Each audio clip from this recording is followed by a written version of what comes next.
Okay, hey everyone. If you're watching this recording, you want to jump forward to the 9-minute mark because that's when I'm actually going to start talking.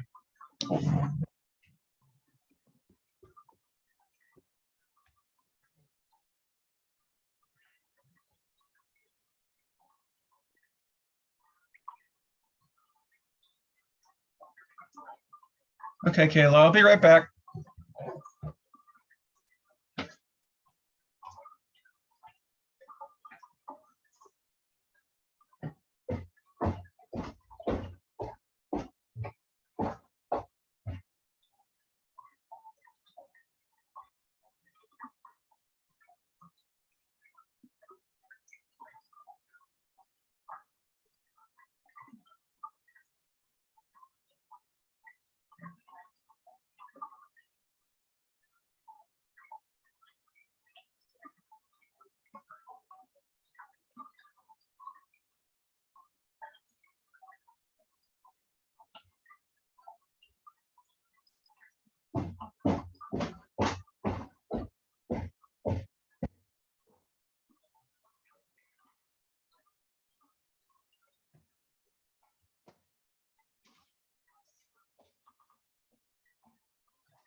case you guys are wondering what the heck I'm looking at when I look up at the ceiling, I have two screens and one of them's projected up onto the wall.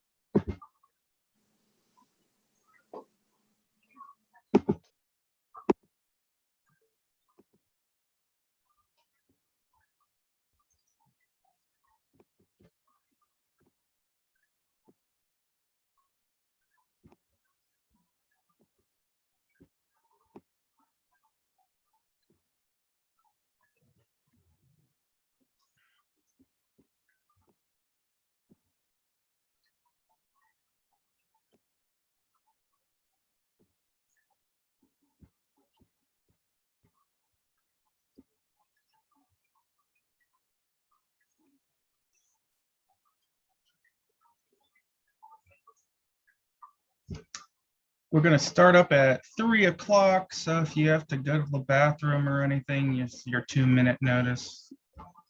Not 3 o'clock, 3:30.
Okay, it's 3:30. So I'm going to start talking at you. This is our environmental justice course, which is a sociology course. We are OSU Marion, even though the channels we're going through now are through a different school. If you're confused why we're not just clicking on the Zoom tab, it is because we have just dealt with a big, gigantic load of OSU bureaucracy. But hopefully that's been fixed now. I've had department chairs, I've had deans, I've had provosts, I've had multiple HR people try to get this thing fixed. Hopefully it'll be fixed by Monday, which is our next session. We'll talk all about how the class is going to work here while we're here today. I am not entirely sure how long we're going to be together today. I can guarantee that we will be done at 5:10. So, you know, unless you eat super early, we'll be done in time for dinner. You are more than welcome to turn your cameras on. It's wild what expectations have shifted over COVID. At the beginning, every school insisted all students have cameras on all the time. Eventually, we have learned what we want to do. Something I would request is that you post a picture of yourself in Zoom so that when you do talk, I kind of have like a human sense happening there. I also would strongly suggest that within Carmen itself, you do the same thing to make sure a picture of yourself comes up in our discussions. That sounds super, almost silly, but It does an amazing thing to humanize the online experience. What else along those lines? Oh, if you don't feel super comfortable using a picture of yourself, there's all kinds of reasons that may happen. You can use like a picture of anything, really. You can use a banana, you can use Pikachu or whatever. It helps if there's more than just a text to look at. And that is just me being kind of a sociology nerd and knowing how human brains work. Last minor tech thing we're talking about, I am not this pink. I'm having some sort of camera issue with my brand new laptop. Either it needs to be taken back to the shop or whatever. But yeah, for some reason, my camera is gauging as hyper pink. Color pink's fine. It's just not exactly what I look like. Let us, well, we're going to work our way through the lecture that I have set up for you all. So I will get that going here in a second, and we're going to be jumping back and forth.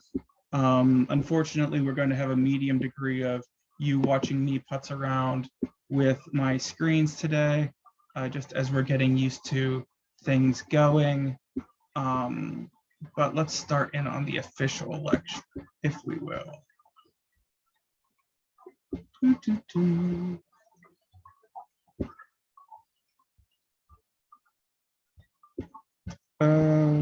second. There it is. Okay, going on to PowerPoint. And good enough for me. Just give me a second as I adjust my stuff the way I like it.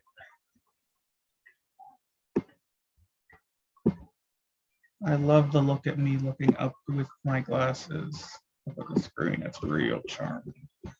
Okay, and now we start the official lecture. Can you guys see? Can someone either give me a thumbs up or say, hey, it looks right? You should be looking at a PowerPoint presentation right now.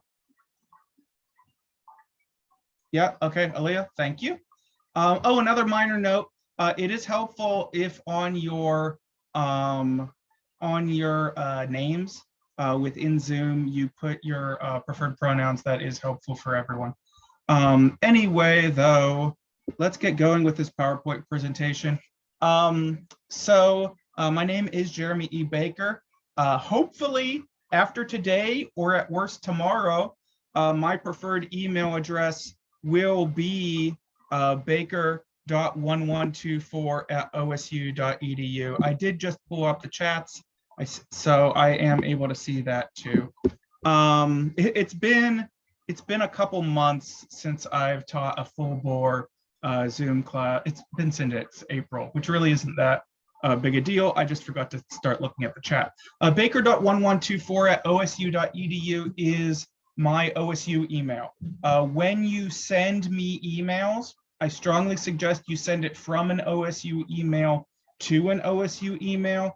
That's namely because the way Microsoft Outlook works, it is more likely to get lost if you send from one domain to another domain. So if you have a Gmail account and you send it to an OSU account, stuff can get lost. So always send me course stuff from an OSU email to an OSU email. But I'll tell you that at this very moment, that won't work. If you need to send me an email right now, send it to, I'll put it in the chat, profjebaker@unm.edu. I also teach at University of New Mexico online, which is kind of a wild story how that came to be, but I do. So that's my backup email. That will be your emergency email. Your OSU is, what? Tried it the other day and, oh, sorry about that, Gavin. I'll have to look into that. I hope that's not true too. Yeah, it's just a goddamn mess right now. But I have been assured by like things are getting better. Um, anyway, so moving on from this. First we're going to be talking about contact information, which I just gave you. This agenda is slightly on the wrong slide. Then what this is like what we're doing today. We're going to do a Carmen and syllabus review. I'm going to tell you a little bit about myself. I'm going to tell you about the theoretical assumptions of the course. And then at the end, it looks like I did everything but the agenda right in this lecture. At the end, I'll be talking about our upcoming assignments. That includes assignments for this week that you're doing between now and Sunday. We'll talk all about that stuff. Bum, bum, bum. Okay, before I go forward though, either you can turn on your mics or put it into the chat. Are there any general questions about the course? I'm going to be talking about a lot of things, but I got it jammed into my head in grad school. That's always good to ask questions like, are there questions?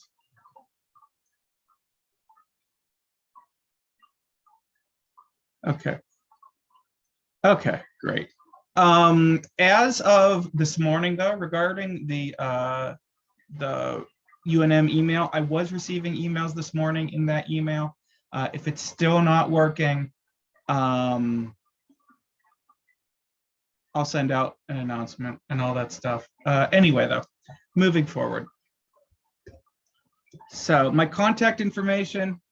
Oh, there's another email address you can contact me at. Jeremy Baker at csceducation.com. That's another backup email. I'm an adjunct faculty, and as adjuncts, in order to survive, we have to teach at like a bunch of schools. So all of these are official educational email addresses. I'm going to be doing my Zoom office hours for this course starting at 3 p.m. on meeting days. That is how we're going to go through with that. Basically, all you have to do is show up early for class. If for any reason, a smidge of privacy is needed, we can just jump over into a breakout room. But honestly, with that stuff, I've almost never have students there at the same time. Yeah, we can do all that stuff. I'm going to talk about when exactly we are doing Zoom meetings during the course. There is a little bit of nuance to that, and I'll make those announcements. Most weeks, we are only meeting once a week, and then during the other meeting time, I'll give you stuff to do.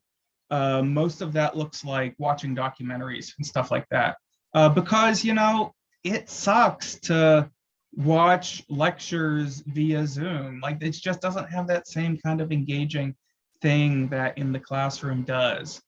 So I acknowledge that. And so I've upped the media content of this. This isn't just like Jeremy's Film Club or whatever. I put thought into these documentaries. They're all really worthwhile, and they're really pretty and they're good stuff. So that's what it is. Oh, regarding like names or whatever to call me, Jeremy's fine. Professor Baker's fine. Mr. Baker's fine. I do not possess a doctorate, so Dr. Baker I'll take, but it's not accurate. Then I will always sign emails regardless of how we talk to each other as Prof. Baker, because of the classes that I have that are purely asynchronous when people don't actually see my talking face. Sometimes those students need a little bit more structure and a little bit more discipline, just kind of like how our human brains work. So by default, that's just what I put in my emails. Anyway, though, moving on. Now let's look at Carmen and the syllabus. So what I'm going to do, this is going to be the first of a few dumb transitions. So just give me a second. Okay, I am going to screen share, shift this around a little bit.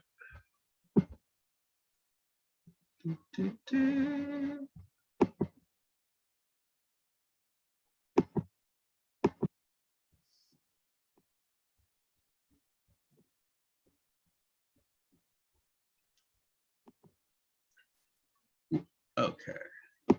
This might be visually unpleasant for a second. Please bear with me. Okay. There we are.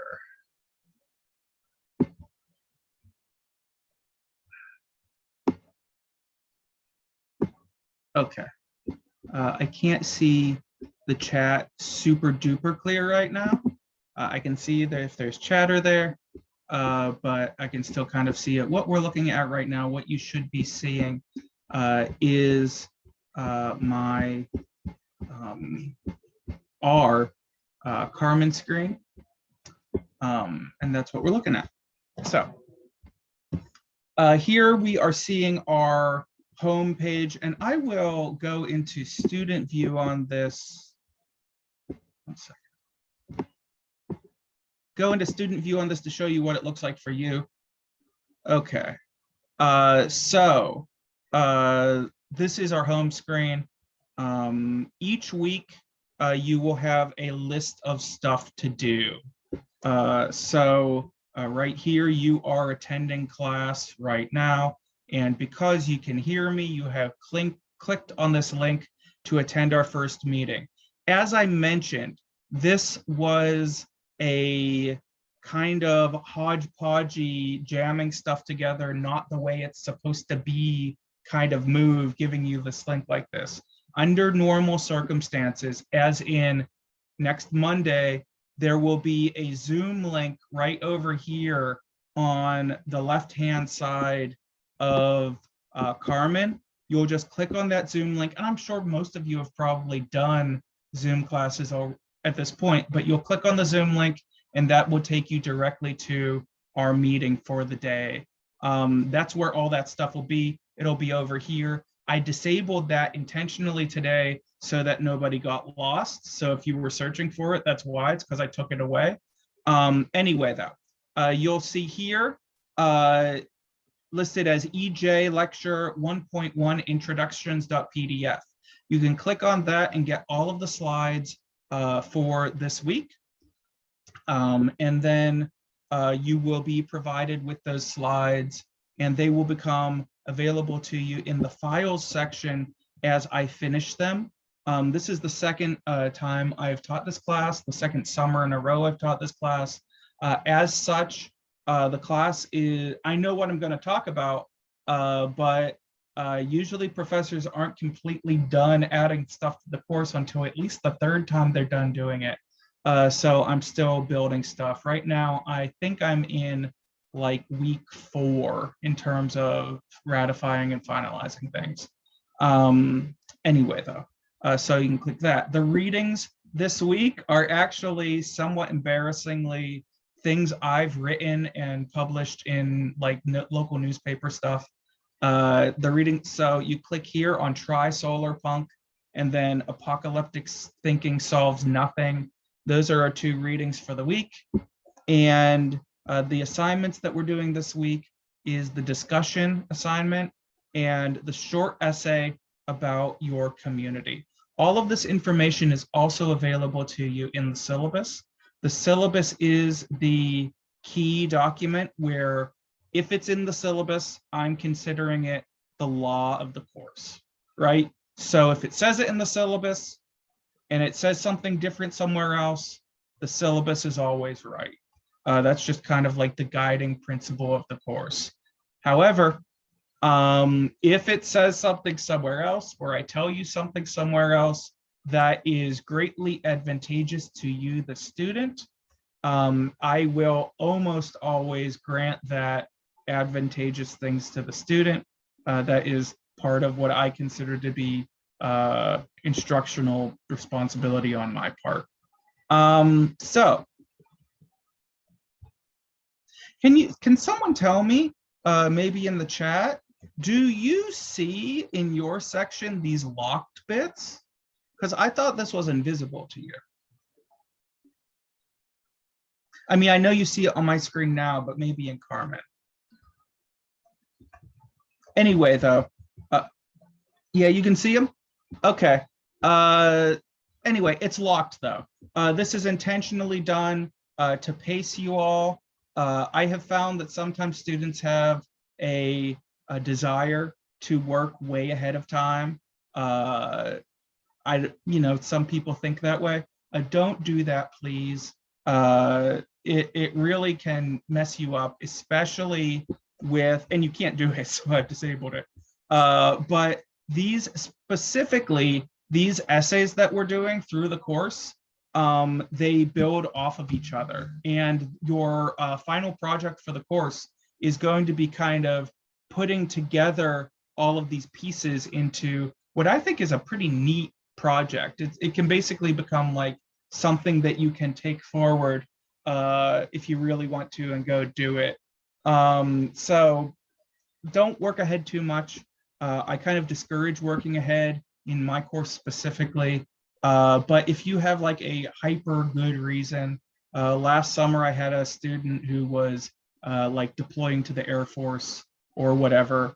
Let me know. I'm open, but I'm hesitant because it's not really good for you. Anyway, though, so you'll see on Monday, next Monday, this will open up, and then the following Monday, June 21st through the 27th, it will open up, et cetera, until the end of the course, which will be August 4th. I always feel like I'm wishing the summer away when we talk about these sorts of things. So let's jump over into the syllabus. You should be able to access a copy of the syllabus for your own by clicking on the syllabus tab. And there you will see the text of the syllabus. As I said, the syllabus is our key document for the course. So if you have any questions, if you want to figure out something in the course, it's in the syllabus. If you are past your freshman year, you're probably sick of hearing teachers screaming that at you, but I guarantee you it's the truth. I have, for this class, provided all the texts for you. You don't have to buy a book this class. If you want to buy a book, this is, and it's backwards, I didn't realize that. It's called Solar Punk Summer, Glass and Gardens Solar Punk Summers. This is the fiction book we are using excerpts from. That's where a good number of our things we're working with come from in the class. It's really a great book. We only read about 4 stories for the class. If you get like hungry for that kind of content, check out the book. It's really neat, but you don't have to buy anything. Official course description. We're going to be talking about environmental issues from a sociological perspective and how this impacts humans and how this may impact our future. When I signed up to teach this course, when I proposed teaching this course, I wanted to have a course that would like get you ready to think about the future over the next couple decades, right? What it's going to look like, what we have to do regarding climate change without thinking, oh my God, we're all going to die, right? That was the goal, right? This class is about building a more positive view of the future. It's a lot of it. That's really what's built into the class. General content, and I'll read all this stuff. We're here for a while. So this is kind of my reason for being statement for the class. The consensus among climate scientists is that climate change has already started and is likely irreversible. We are already in an era of climate change.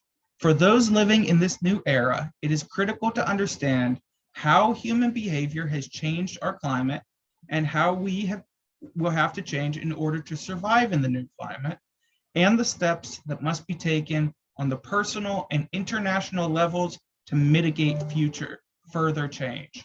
That's kind of what we're aiming at here. And I wrote that before COVID hit, and I think it's even more valuable to us now that we are ending up COVID, hopefully. This general content warning, again, I don't really believe in reading directly from the syllabus too much, but this stuff is super important. So this is a sociology course. As such, we may examine the entire scope of human behavior. This includes both desirable and undesirable human behavior, in addition to legal and illegal activity. Certain topics discussed may be troubling to some people, depending on their lived experience.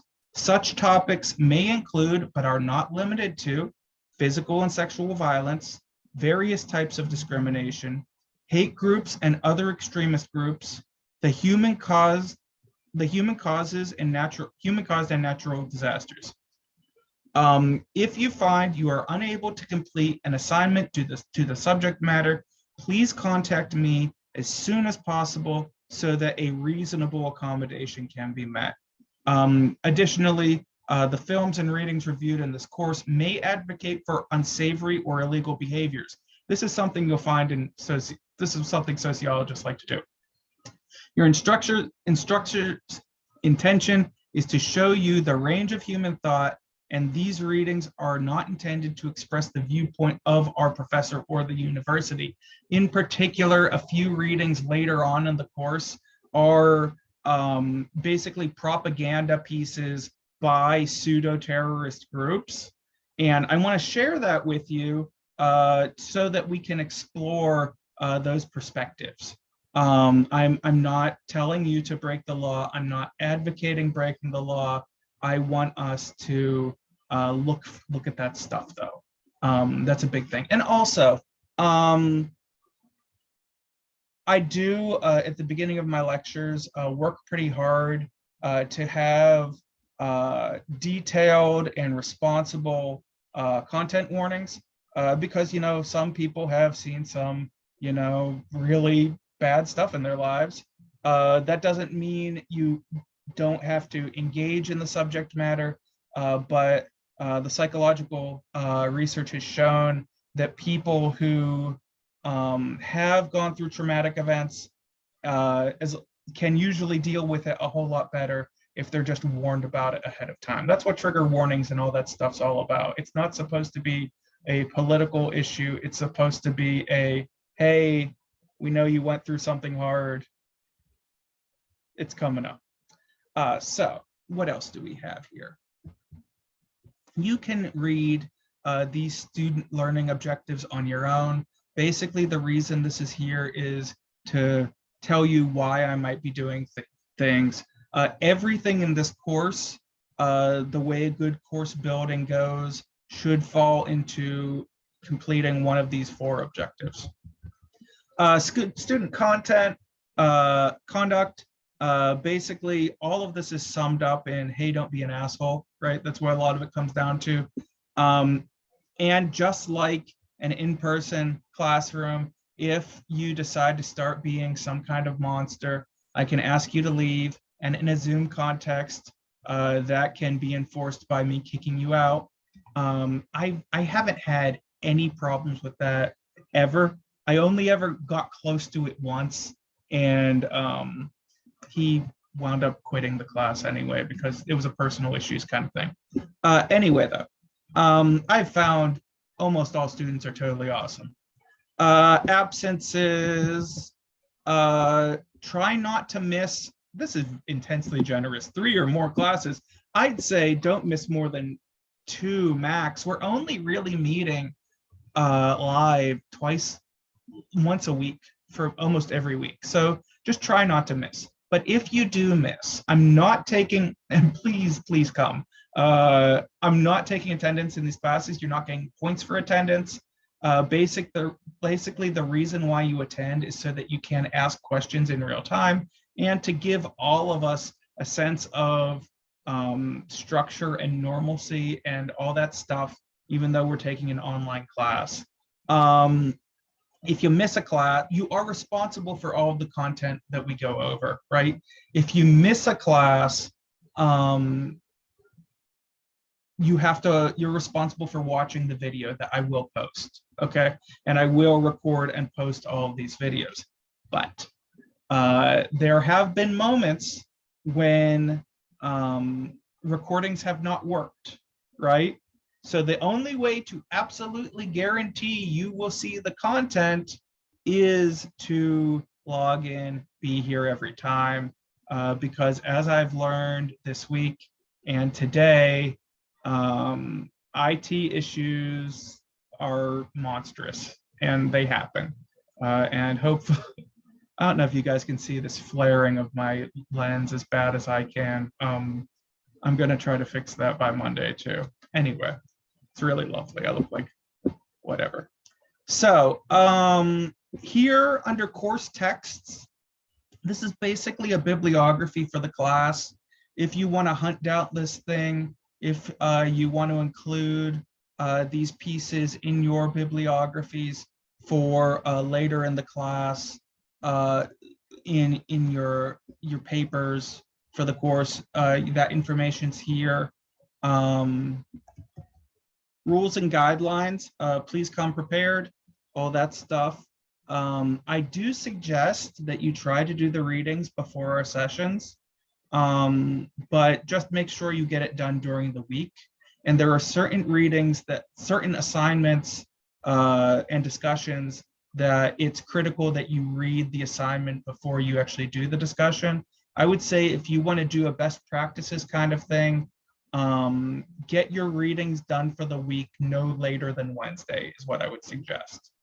But of course, you're accountable for all of that material. Skipping this how this course works stuff and course technology stuff, but this information is here for when you need it. Required equipment, all that stuff. You have a computer, you're watching this, whatever, or you're on your phone. I do strongly suggest if you don't have a laptop yet, I hope you do. But if you're just accessing this stuff via phone, you're gonna need more than just a phone to take this class.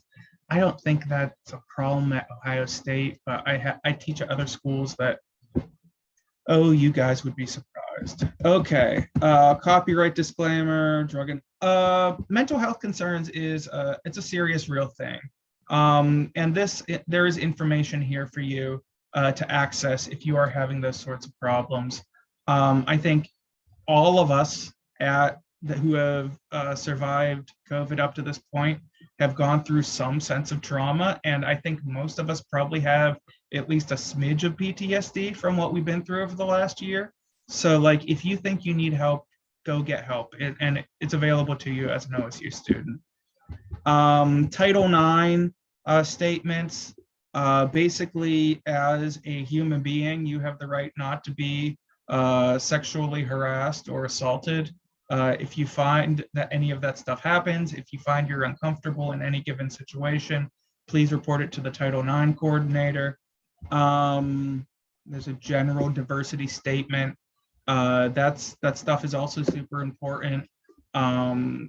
Basically, the short of it is it's all be cool. And we're going to talk about race, class, and ethnicity. We're going to talk about real tough things to talk about in the course.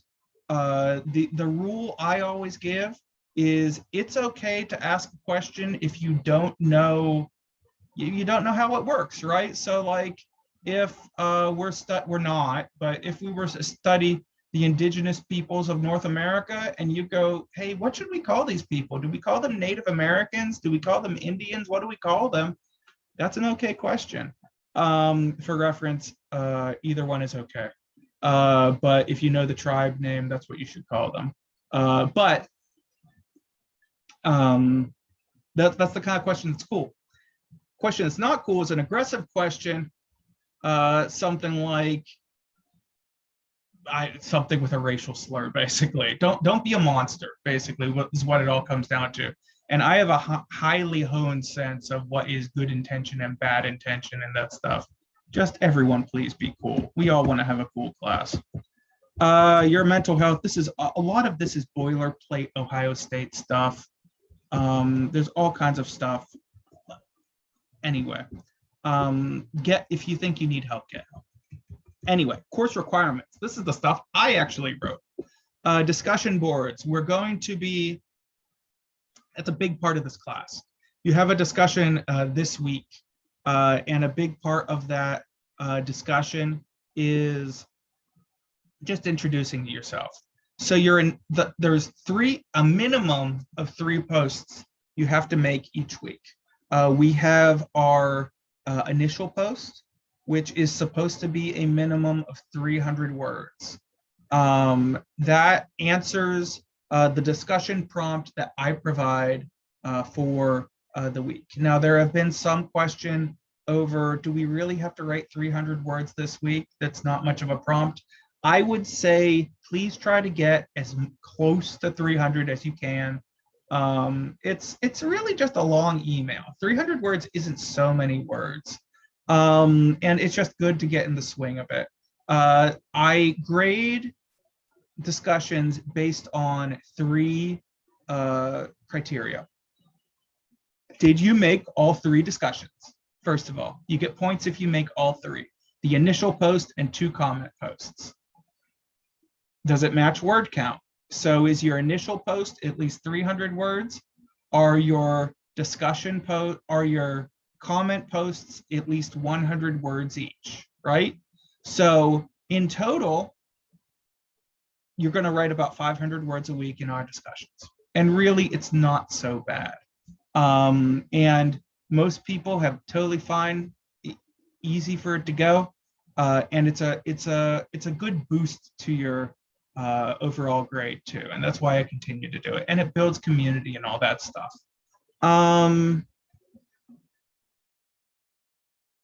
Yeah, and that's it. All that stuff, all 3 posts, your initial post is supposed to be in by 11:59 p.m. Wednesday night. So if you want to be on time, and I strongly suggest that you do that, get your initial post in by tonight at 11:59 p.m. I am sorry for the mildly late notice on that. But it's just telling us who you are, why you want to take the class, what you're excited about for the class, all that stuff. And the reason it's set on Wednesday is so that if people have the strong desire to get their work done during the work week, those people can make comment posts by Friday, right? And get their stuff in.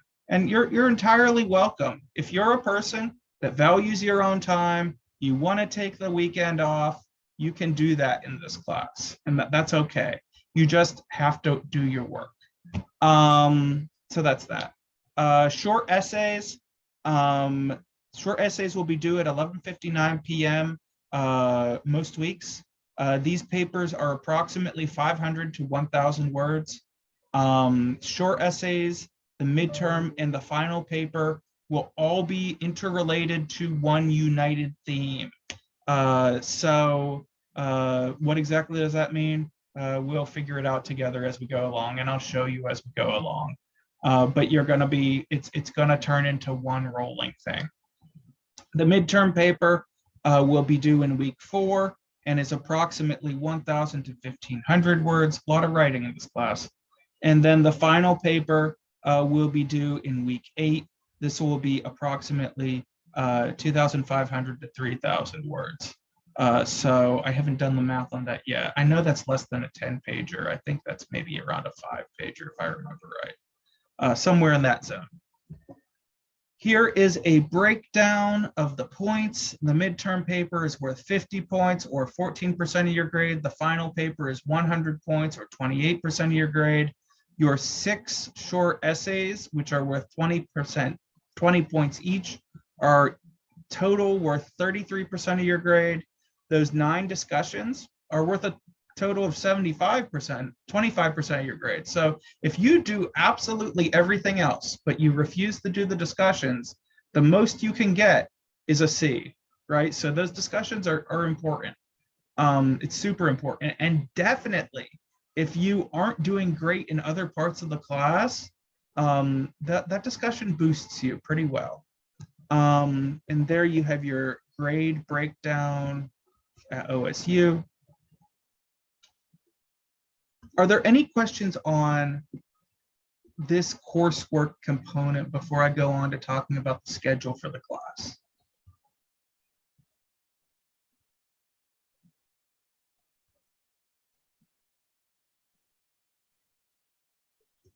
No? Okay. So this course schedule bit is probably the most from day to day important part of the course for you. This tells you what you're supposed to be doing when. So this week, we are doing the course orientation.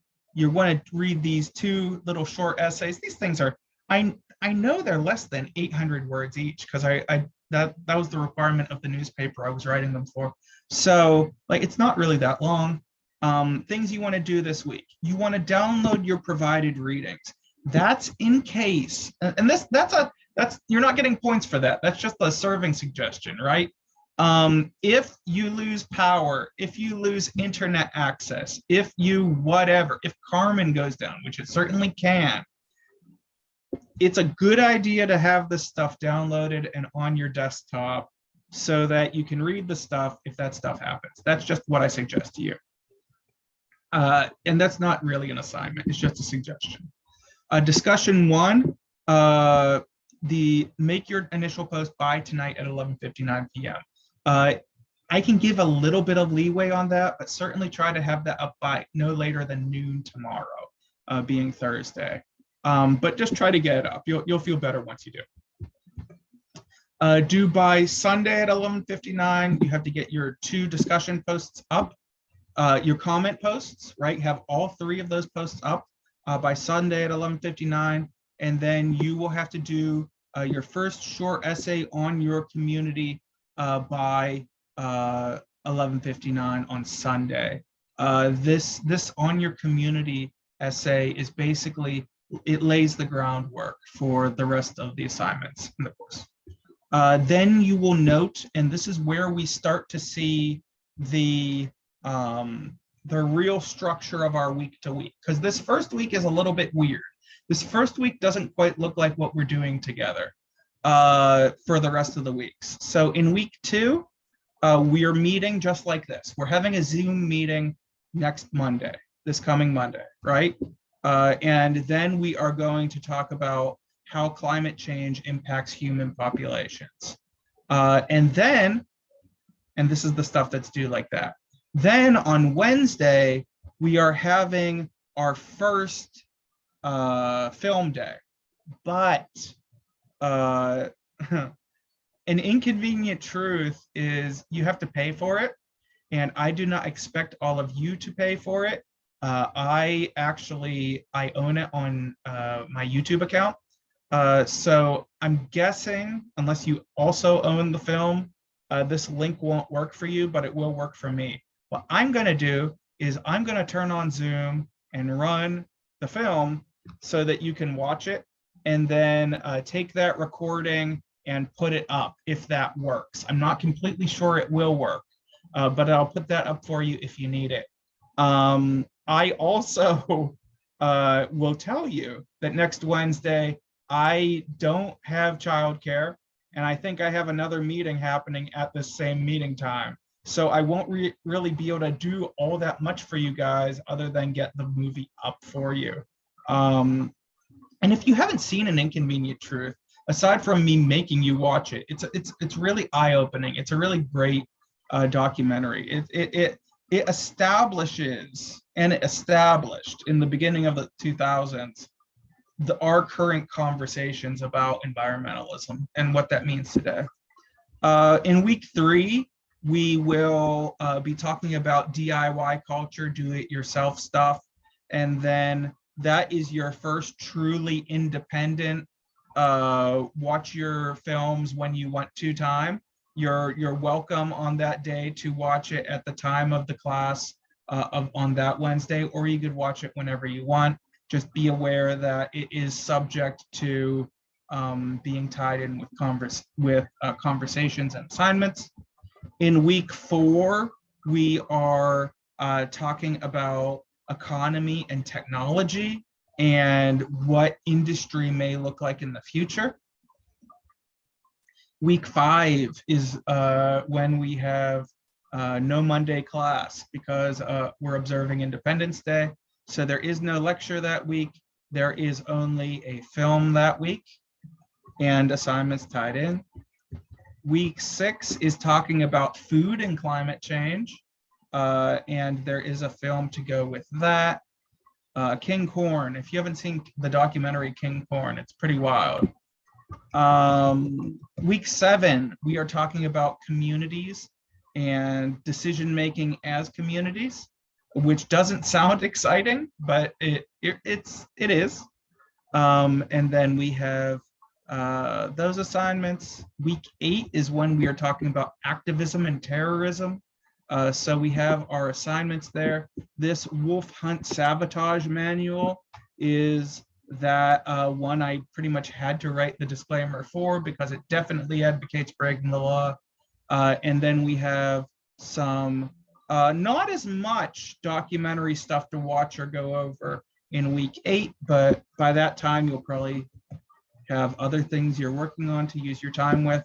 And then finals week is August 2nd through the 4th. I might be wrong here, but let me just look at my calendar.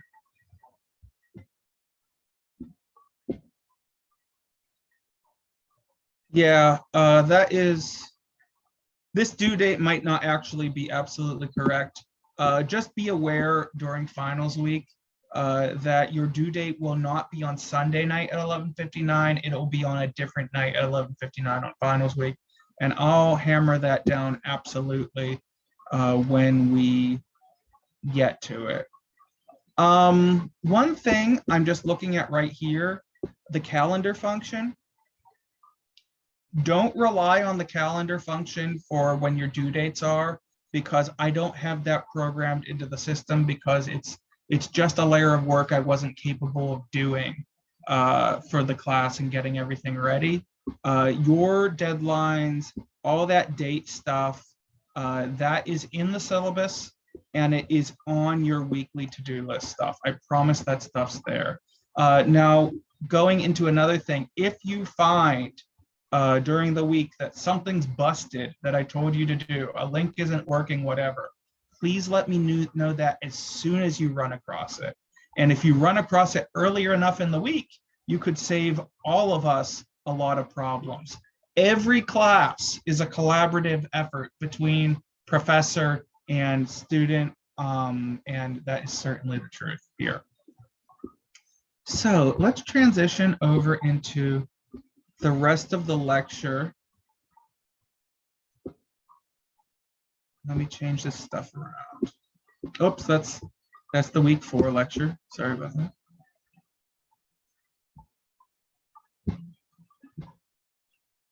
Okay, so like I said, this is my second time teaching the course, and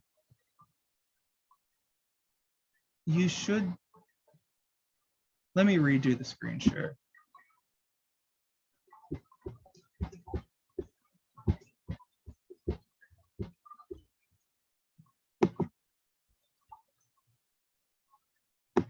There we go.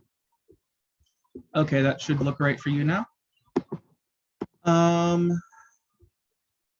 So like I said, and the way I'm pacing this, did someone say something? No? Okay. The way I'm pacing this out, what I'm looking at right here with the information in front of me, if I finish this whole lecture, I would go fast 5:10. So if you have to go to the bathroom or get a drink of water or whatever, do that whenever we don't see you, whatever. Just please listen to most of the stuff. Be attentive. But I might not be able to finish this whole lecture, and whatever I don't finish, I will do on Monday. And before we cut off, though, I will be sure to talk about the upcoming assignments. If I haven't hit the upcoming assignments bit by 5, I will just jump straight to that, is what I'll do, or if I'm not close. So now in this bit, we're going to talk a little bit more about me, because in talking about me, you're going to see a lot of why I cover the things that I cover in this class. And I've taken a lot of my choices in this class from kind of a personal where I came from perspective, because I feel that my childhood, growing up, all of that has a lot to do with my perspective on environmental justice. So I'm going to tell you where I grew up. I'm going to talk about my academic specialties. I'm going to talk a little bit about my personal activism, things I currently teach. I'm going to talk a little bit about my time with an anarchist collective, and then I'm going to tell you why that's relevant. So, like I said, I swear this is relevant. I grew up in a small steel town in Western Pennsylvania. It's called Leechburg, Pennsylvania. It was established as a coal town in the mid-1800s. It then, in the year 1920, as the coal mines were going away, it transitioned to being a steel town, right? And those transitions, those economic transitions from one economy to another economy, whenever something changes, it feels like an apocalypse. It feels like the end. And mass level scale endings are something we are very afraid of as a society. One of the major themes of this class is basically the world can't end. All the world can do is change. Sometimes very bad things happen in those changes, but it is a literary social construct to think that the world can end properly. Even religions that talk about the ends of the world, those in the stories religions have, there's an event and then something that happens after the event. Yeah, so there is no ending. It's just how we have to deal with, how we have to cope, and that kind of positive perspective is what I want to try to push in this class. So as those coal mines ran out in the 1920s, steel replaced the coal, as I said. So my small town held up until about the mid 1980s in terms of maintaining that high degree of manufacturing. So I, growing up, was the child growing up in that almost transitionary point in the manufacturing apocalypse that was that moment. The steel industry was in severe decline during my childhood. Prior to that decline, people worked their whole lives in the steel mills. And this is from when they graduated high school, if they graduated high school, the whole way to their retirement. And that era was ending when I grew up. And we didn't know what would happen. Just like right now, we don't know exactly what things will look like in our post-COVID world. We don't know what things will look like regarding climate change in 15 years, right? We don't know it yet. And each time period has its own, well, we don't know what that's going to look like. And we don't really know what's going to happen until the future. Our teachers were telling us that we would all be either tool and die technicians or, quote, work with computers. That's what they were telling us our jobs were going to be. No matter, everyone would be either a tool and die technician or work with computers. The reality was those who could leave, we left because there was nothing in that town for us, and that remained true. And many of the people who stayed now have opiate addictions. My town is someplace where the opioid epidemic is absolutely flaring and absolutely is happening. So while all that stuff was happening with me in my hometown, at the same time, there was this company called Numec about 5 miles down the road from my small steel town that processed nuclear materials. And my grandfather was actually a researcher there. He was actually working on artificial heart technologies. If you've played the game Fallout and Fallout 4 and 76 and all that, his work really kind of had the flavor of a lot of like those 1960s visions of atomic energy. Really kind of wild stuff. His work actually, we wouldn't have modern pacemaker technology and that sort of thing if not for him and his contemporaries in that time. So like making an artificial heart that runs on nuclear materials sounds insane. And in the modern perspective, it is, but we wouldn't have that other stuff if it weren't for their work.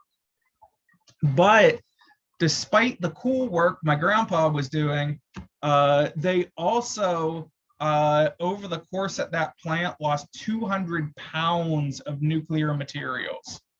That's not normal. That's not what's supposed to happen. 200 pounds in any circumstances is absolutely insane. So right here in this picture, here's the Numec plant that was dealing with those materials. And here's the town that the adjacent town is called Apollo, Pennsylvania. Here's the town that was right there with all that nuclear material going missing. And because of that, many people came down with cancers. Well, because of course, right? Because we lost 200 pounds of nuclear material. Some people did file class action lawsuits, but many of those people are still to this day in that community considered troublemakers. Why? Because they decided to hold a corporation accountable for poisoning them and killing them. So that's kind of what I grew up in, right? That's the stuff I grew up in. That's kind of what gave me my perspective on environmentalism, and that when things end, new things then kind of start. To give you perspective on how that my area has changed, how my hometown has changed, my parents' graduating class was in 1976. 350 people graduated from that high school, right? Which if you went to a bigger high school, 350 sounds super small. But in my graduating class in 2001, only 59 people graduated. Look at that. That represents a massive exodus from the area. Everyone just left, right? And since from 2001 to 2020, that graduating class had 70 people in it. Now, if you're talking about something like statistical significance and like what is the change there, the difference from 59 to 70 is almost, it's nothing. It's in mathematical terms almost the same exact number, but this dive from 350 to 59 over that 25 years, that's huge. That's almost a mini societal collapse.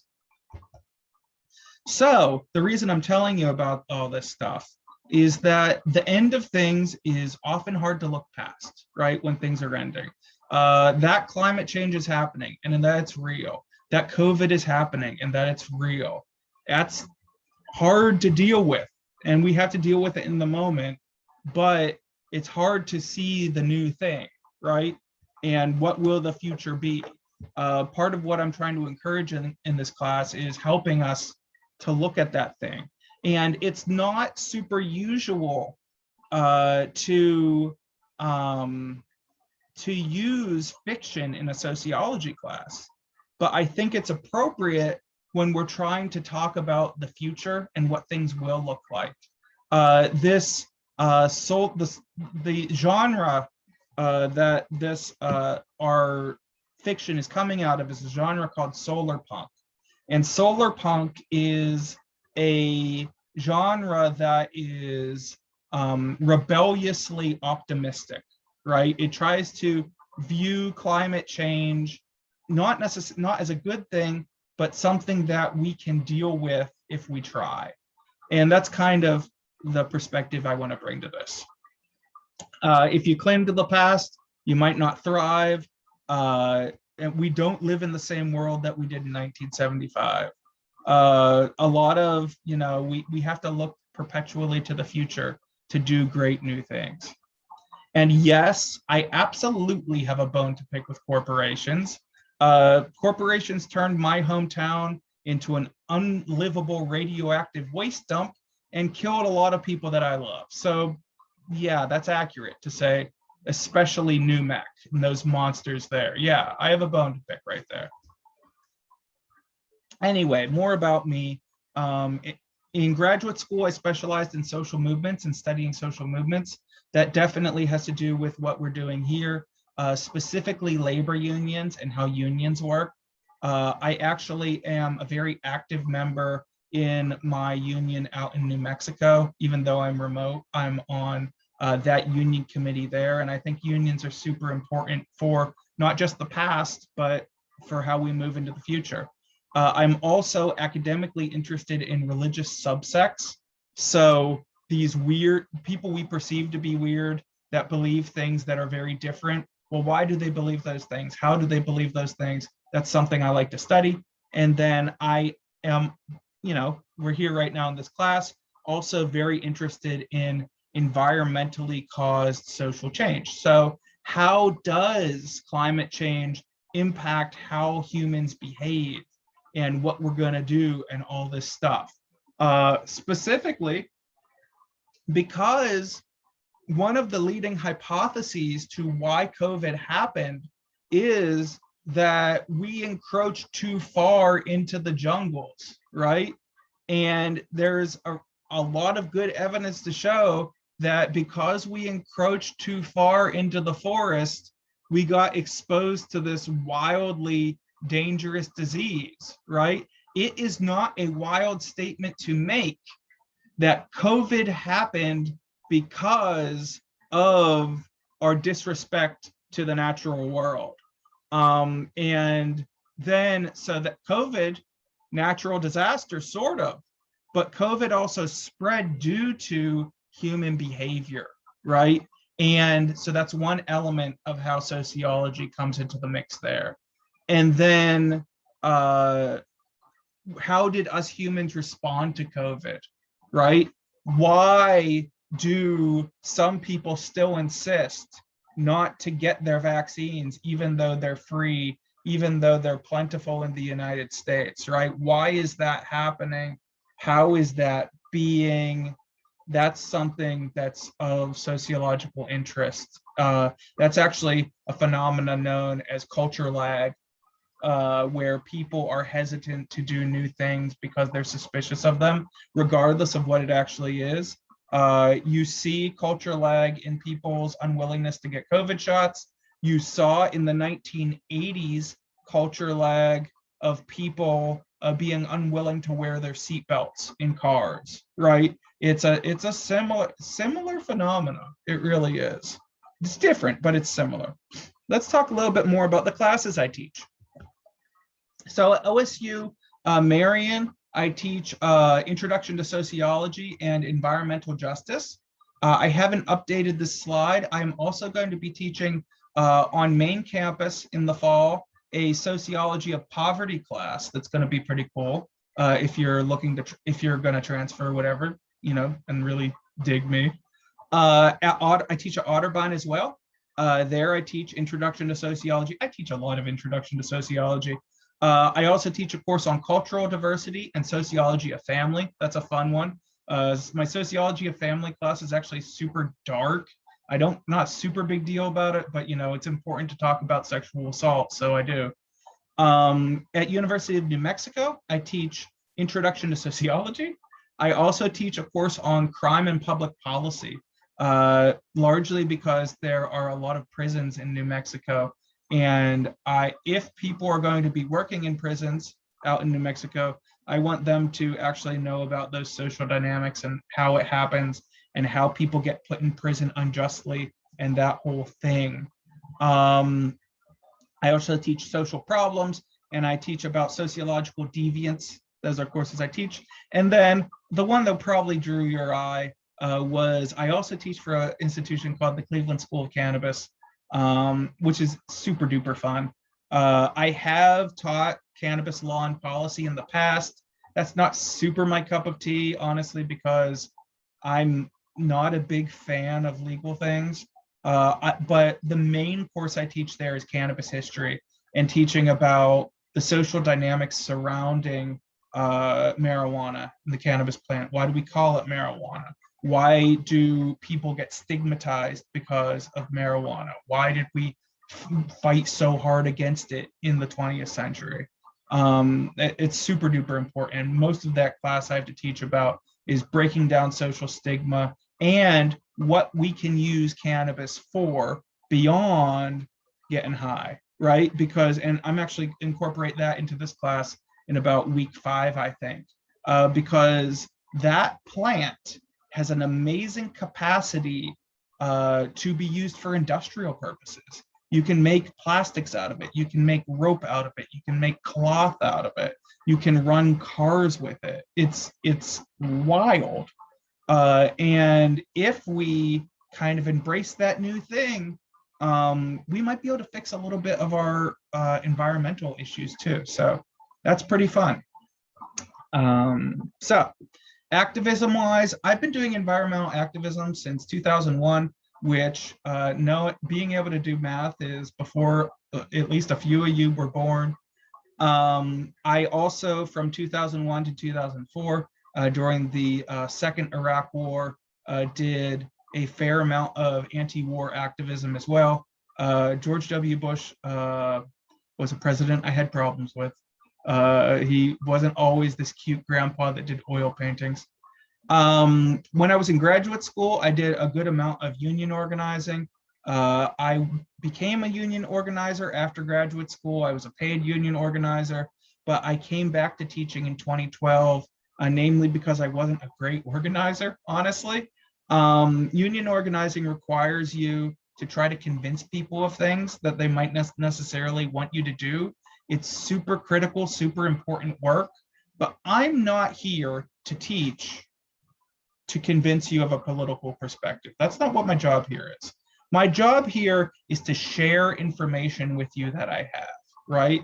And I will not share information with you that to change your mind politically. I'm showing you information, right? And if there is something that is truthful, that is objectively able to be backed up, I'll show it. When some of the pieces we look at have political biases, I will also point that out too.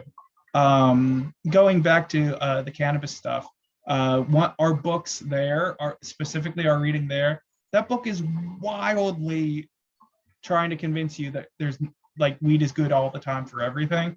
It's a bit much, and we'll talk about that too when we do there. It can't cure everything. It's useful, but it can't cure everything, regardless of what that book wants you to think.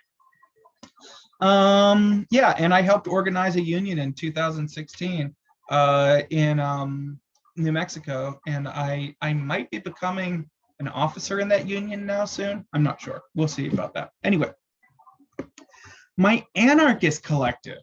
That's also relevant because later in the course, we're going to be talking about a lot of DIY punk stuff, like building stuff on your own, even if it's ugly, even if, you know, that's a lot of my background is kind of trying to figure out how not to spend money, be rebellious, that sort of thing. So from 2005 to 2012, I was involved with an organization called the Sport Print Info Shop. It is still around. I just had a kid in 2012 and didn't have time for anarchist stuff anymore. I'm not actually myself politically an anarchist. I agree. I have a lot of anarchist friends. I agree with them on a lot of things, but that's actually not my political perspective. But that info shop was a community library that specialized in radical politics and organized around anarchist principles. And that included something called consensus-based decision-making. which will be something we talk about later in the course. Consensus-based decision-making can be a really beautiful way to run a meeting.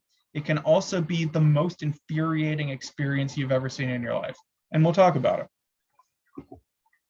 So, as I mentioned, during that time with the collective, I did a lot of DIY stuff. I learned how to do a lot of things. I learned how to fix a lot of things because of that punk DIY perspective.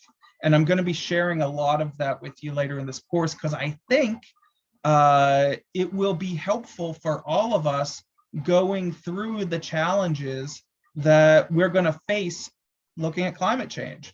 If we use COVID as an example, I used a lot of my DIY skills when I didn't have access to things like grocery stores and when times were looking tough in the last year. So, and I'm glad I had those skill sets. And part of the motivations for this course is to give you some of those skill sets in terms of learning how to do it. And really the most beautiful thing about DIY is just like the social permission to say, hey, you don't need something, you can probably make it because, you know, humans make most things, right? And you're a human, so you can make that thing. That's a big liberating concept.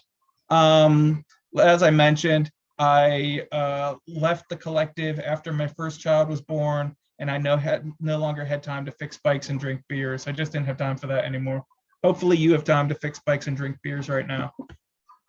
If you drink, you don't have to. So for this course, I'm including my formal and academic experience, but also my life experience. I didn't take a gutter punk DIY class in grad school, even though I learned a lot from my gutter punk DIY friends, but I definitely know what I'm talking about regarding that stuff. And now finally, we're going to talk about the assumptions of this course. So these are the things that are not up to debate. We're not talking about these things in detail as to whether they're good, whether they're bad. This is just the stuff that what I'm basing these materials on. First of all, climate change is happening. It's absolutely happening. There's no denying it's not happening. So that's what we're dealing with. So it's happening. We can't stop it. We might be able to mitigate it. And that is an important mindset there. We'll talk more about that next week. An apocalypse is a social construction at best. So even if, you know, New York winds up underwater, even if the Midwest turns into a desert, that might mean that things change, but there still will be a society, right? That's a thing there. And I just realized I'm going to go into each of these things in detail. So I just looked at my next slide. So about climate change happening. The temperature on Earth is increasing and humanity is causing that change via carbon emissions. And that's undeniable. That's why it's happening. We'll talk about this in much greater detail next week. And we're not debating that stuff in this class. We're already seeing climate change happen given the heat of our summers and the intensity of our winters. So just because we're having intensely cold winters over the last couple of years doesn't mean that climate change isn't still happening. That's why we stopped calling it global warming, because it's more than just hot summers. It's also cold winters. So with the polar vortex, and if you're up on this stuff, you know all about it. The reason why winters have been getting so much colder here in the Midwest is because this stable polar vortex with strong jet streams of very strong winds that usually would just fly through the top of Canada are breaking down. And because we don't have all of this ice up at the northern pole, the jet streams are going all over the place. That's why Texas froze this year and caused kind of that cataclysmic event, and really was very bad for a lot of people down in Texas. If you know anyone down there, you know it was very bad. Well, the reason those winds got so far south The reason why we had those bitterly cold winters here in Ohio is that the jet stream got broken because it cooled off up north, but that cold basically held in the cold wind, right? So it was basically unleashed to most of the North American continent.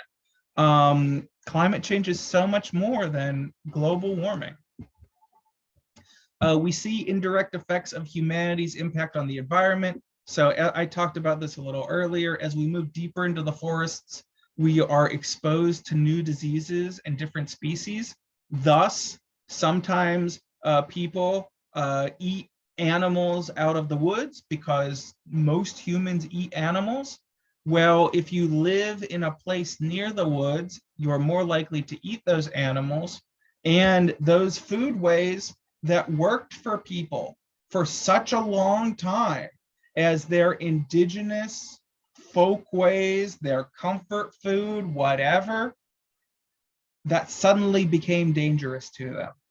And there's a good hypothesis and chance that that eating of what is normal food for them is part of the passage from the animal world and how that got into people, right? A pandemic could also easily occur by eating cow meat or by eating pig meat or by eating chicken meat too. It's not just the animals that people were eating in Asia. It can happen in any way like that. But it's our encroachment on the natural world that caused it. So a definition of a social construct. What did I mean when I said apocalypse is a social construct? Sometimes I forget I'm not talking to sociologists, right? Maybe you're a social major. That's great. Welcome. A social construct is an idea that has been accepted by society. Social constructs are intangible, but have real implications on how we impact our lives. So our world is full of social constructs. Family is a social construct. Who you consider your family is a social construct. Your relationship with your mother, your relationship with your father, your siblings, whatever, those are dictated by social constructs. Your gender identity is a social construct. Now, it doesn't mean it's not real. It doesn't mean it's not who you are, but though how you do that and how you express that, those are social constructs. Race is a social construct. Yes, our bodies are biologically shaped, colored in certain ways, but the way that people treat you in society based on what your body looks like, those are social constructs. And similarly, if we believe the world is ending, we will act accordingly, right? An apocalypse is a social construct. If you believe the world's ending, you'll give up. You might be unkind to your neighbors. You might give in, that should say give in. You might start believing in nothing and start believing that being a bad person is a good thing. I don't want you to do that. And you might not hold bad people accountable. And I think that's a big problem with that we're having in our society. Oh, 1 second. I'll get someone back in. I see we are having a little bit of connectivity issues. If at any point in this course you lose connection, just come right back in. I'll let you right back in. Okay, yeah, I did. Someone was calling me because I'm on my phone right now. So yeah, no problems. I wasn't just talking to you, Kayla. I was that happened with a couple people all at once right there. Yeah, it's cool. No problem. Okay. So, so if we believe the world is changing instead of ending, we'll also act differently. We will plan for the future. We will work with the things that we have to try to fix things. And we will also fight injustice, which is a big deal too, right? If you think, well, the world's going to end in 2030, you won't necessarily stand up for racial injustice, will you? That's a big thing, right? And it's also important to keep in mind that almost nothing could end life on Earth. Almost nothing. It would take a full-scale nuclear war, the likes of which has never happened, and the likes of which isn't really physically possible today. It was possible in the 1980s, but it's not really possible today.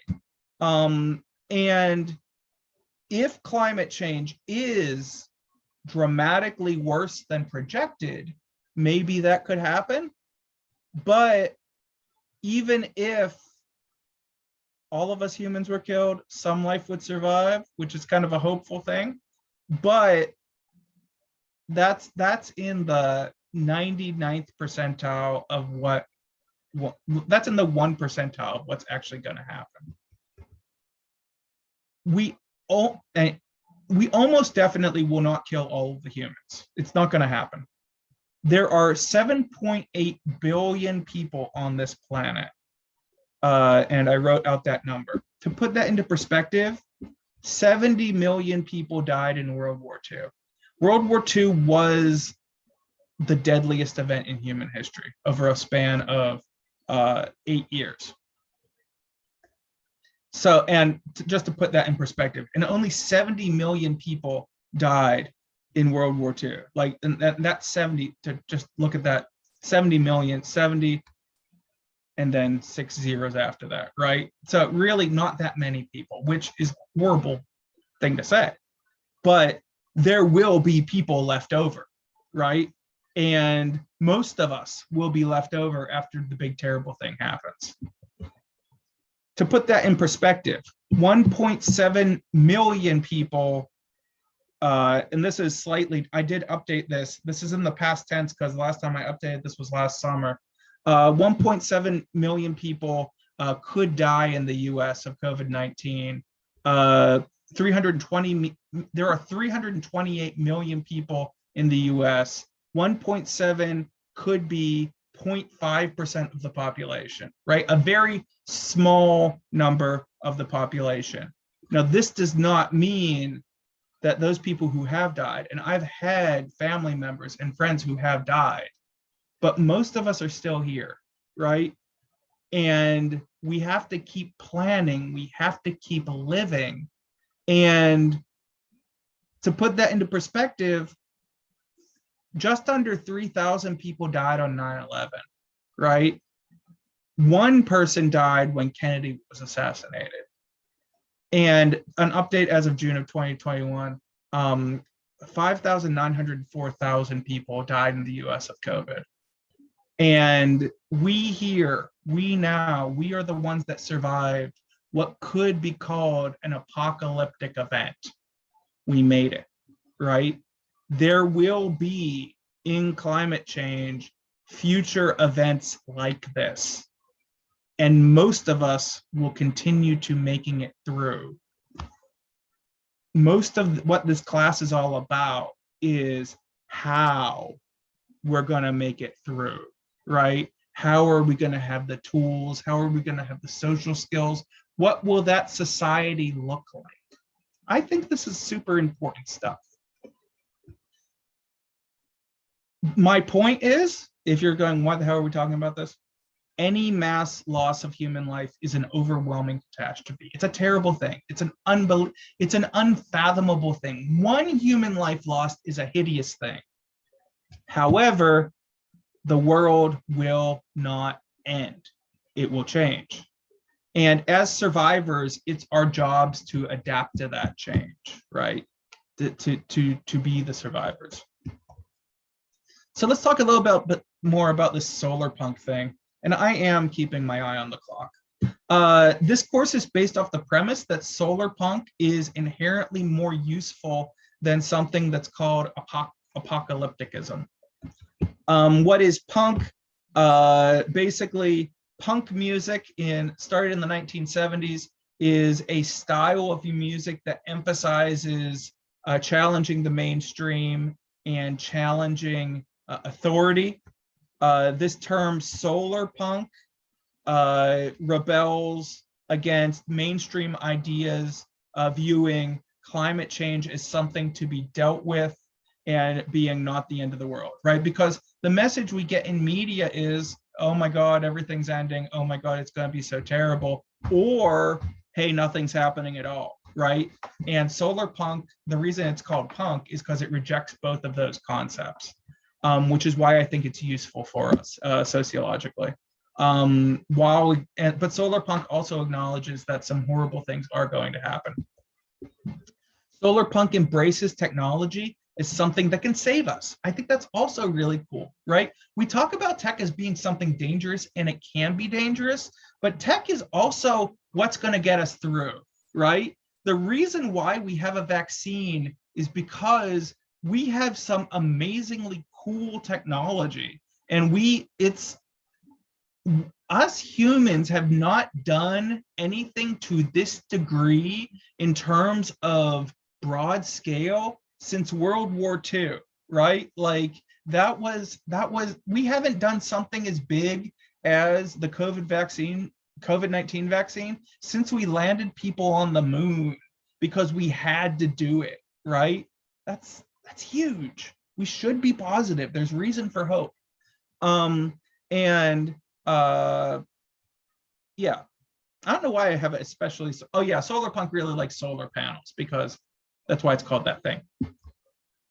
DIY, we'll talk about later in the term. Nearly all of your possessions, this is another lesson I want you to take away, have been either made by other people or made by machines that were made by other people. And to think about the fact that you, as a human, you are capable of making any of the stuff that's around you, most of it anyway, if you have the right tools at your disposal, right? If you have the stuff, you can make it. You might not know how to make it yet, but you can figure it out. I, for example, am very intimidated by electrical stuff. I will gladly try to make something out of wood. I will gladly garden. I'm a little bit afraid of wires because I don't want to shock myself, and because I see that as a way I could die. But if I wanted to, if I stuck myself to it, I could do it, right? That's a helpful mindset to do. You can make more things than you think you can. The only real difference between a homemade thing and something you buy in a store or something that's manufactured in a factory really is appearance. And that's not only a DIY concept, that's very much a punk concept. And we'll talk about that later in the course. Yeah, once you accept the fact that maybe the thing you have is ugly, or call it art, right? It opens up amazing possibilities. So right on time, let's talk about these upcoming assignments. So first thing I want you to do is I want you to download your readings via Carmen. Like I said, I'm not giving you points for this, but I strongly suggest you do it. In those, you might want to buy Solar Punk Summers. Like I said, it's your choice. I actually included the readings you need, so don't worry about that. Additionally, I wanted to point out to you, this project is something I'm working on. This may also be of interest to you.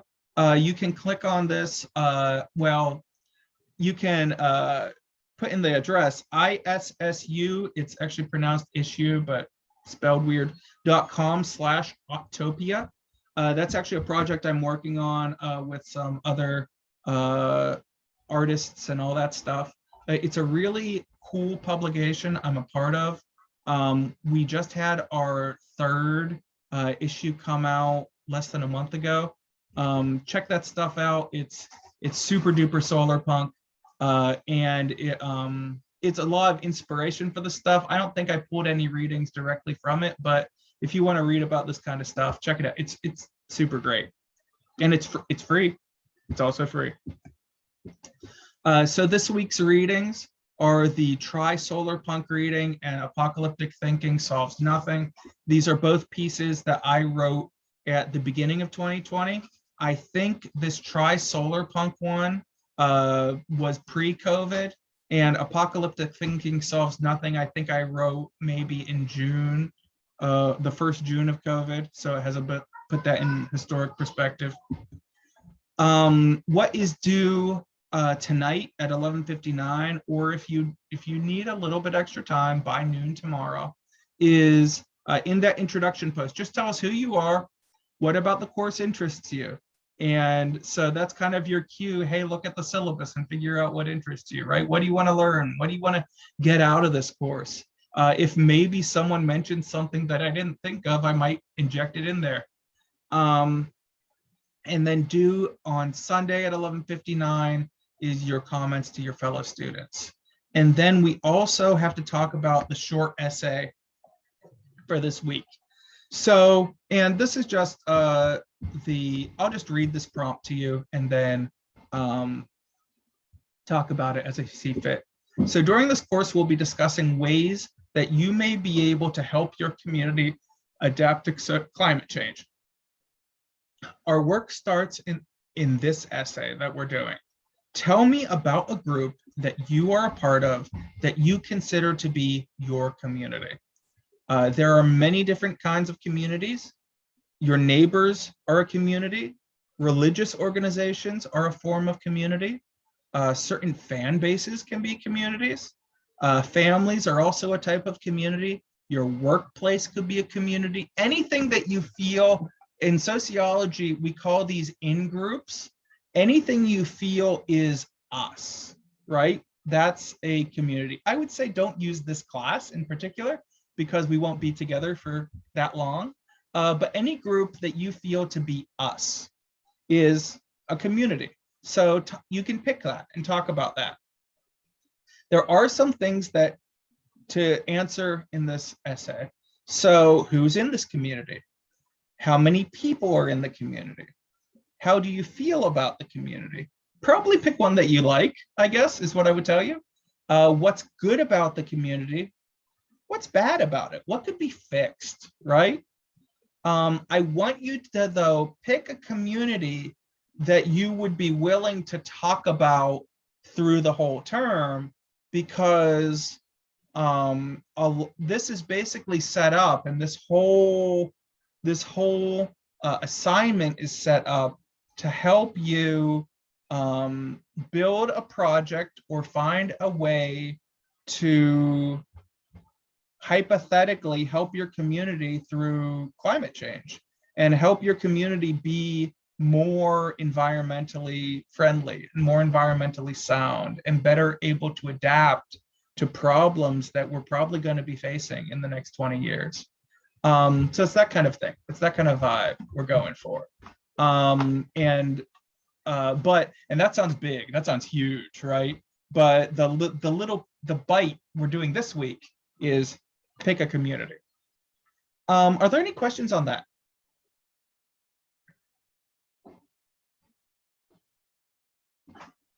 No?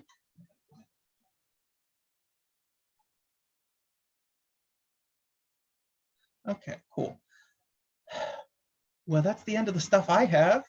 So that gives us being 5 minutes early, 10 minutes early to the 5:10 deadline. If you have any questions about how things are going on, please send me an email in one of those emails I shared with you. I have been assured by the provost that my baker.1124 email will be working in the next day or so. I am 80% sure that's true. Once my email is fully up and running, I will make an announcement about that. I think that's it. I think this was our first class together. If you want to watch or review any of this stuff, the recording, I believe, worked. And I will also post that recording for you as well. Okay, we're done. See you later. See you Monday. Bye-bye.